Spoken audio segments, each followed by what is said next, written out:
Hello there everyone, welcome back to James Redmond TV and welcome to another Redmond Roundup, and do smash a like and do subscribe because we might be getting another midfielder.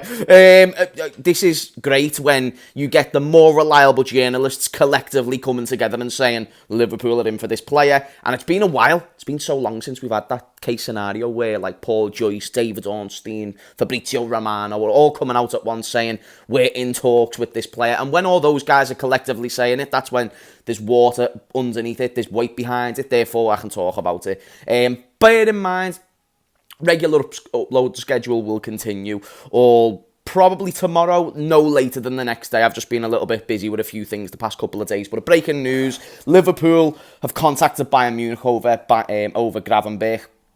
Gravenberch wants Liverpool.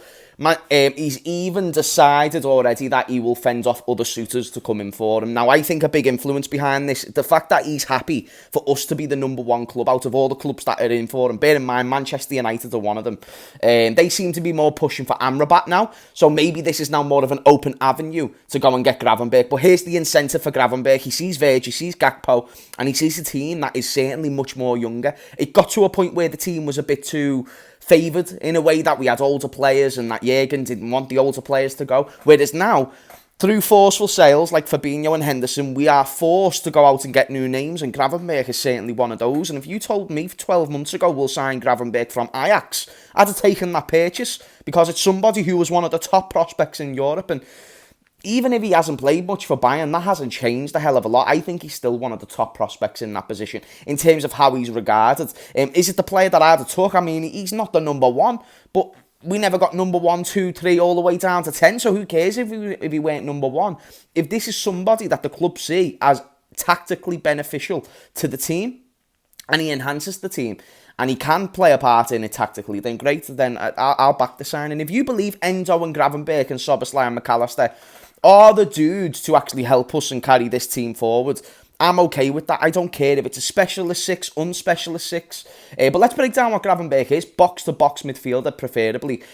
Someone who does typically play that number 8. But will he play that number 6 and be moulded kind of into an on-the-ball playing 6? Because Jurgen Klopp has admitted two things. He's admitted that he wants a ball-playing defender, and he's also admitted that a box-to-box player is someone that would be of preference opposed to a 6. It seems that we're happy with Endo being the 6, but then Gravenberch is now coming in. So then it makes us think, okay, that's going to enhance us on the ball, and he's technically good, and he's also a physical presence, so hopefully, he's only under 21, so that means, if he's getting more and more years in the Premier League, he'll grow more into that physical build, he'll get more, kind of like Trent, where he fills out a little bit more, and that can bring the more defensive game to Gravenberch. So we've certainly got this sort of long-term project that we're working on right now, which I'm very encouraged by. I like our young players. I like the future that it potentially holds. We don't know if they're going to be league winners or not, but we don't spend like league winners, and we don't necessarily identify the volume of quality that we need to be considered league-winning teams. But can we go out with a Gravenberch plus what we've got and win the Europa League? Absolutely. Can we go out and compete for the Premier League with what we've got? I think it would be a huge ask, but I suppose it's possible. We just need to see how quickly these players gel, and if they gel at all. Will Gravenberch suit the squad and the system? How will he come into the team? That's my big question. I'm thinking, okay, we've got McAllister, we've got Szoboszlai. Where's the room there for Gravenberch? Because Gravenberch is a number 6, just like the other. Sorry, he is a number 8, just like the other two. So does McAllister keep playing in the holding 6 role, where he's more on the ball? That's why he's been preferred in that position for me. Or, we know Jurgen's a big fan of Endo. Will he persist with Endo in the number 6? And then Gravenberch is kind of like that alternate number 8, which I don't think it makes sense, because we have got Harvey and Curtis Jones, and to pay £35 million, or maybe it's euros, because that's the fee that's being reported. If we're going to pay that much for a backup, that'd surprise me, but I'd take Gravenberch as a backup. I just don't think we would tempt Gravenberch by saying you're going to be a backup at Bayern to a backup at Liverpool. So I would assume that means he's going to start above Endo, and he's going to play as that number 6 and be more of a box-to-box 6, and then a more non-traditional 6, however you want to word it, and then he's going to play alongside McAllister and Szoboszlai. That's the way I'd see it if this deal gets completed.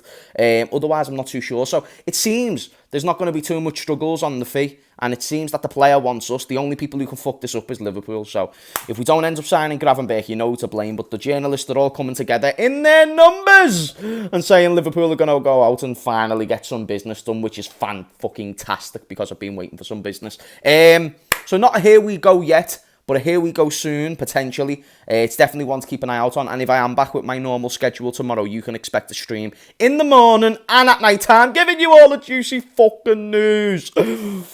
I love you all. Thank you for tuning in, and hopefully you've smashed the like and subscribed. Hopefully you've liked the insight. If you haven't, let me know why. And yeah, to all you and your beautiful people and your beautiful families, I'll see you all later, mate. And in fact, let me know what you think of the sign as well. I haven't even asked you.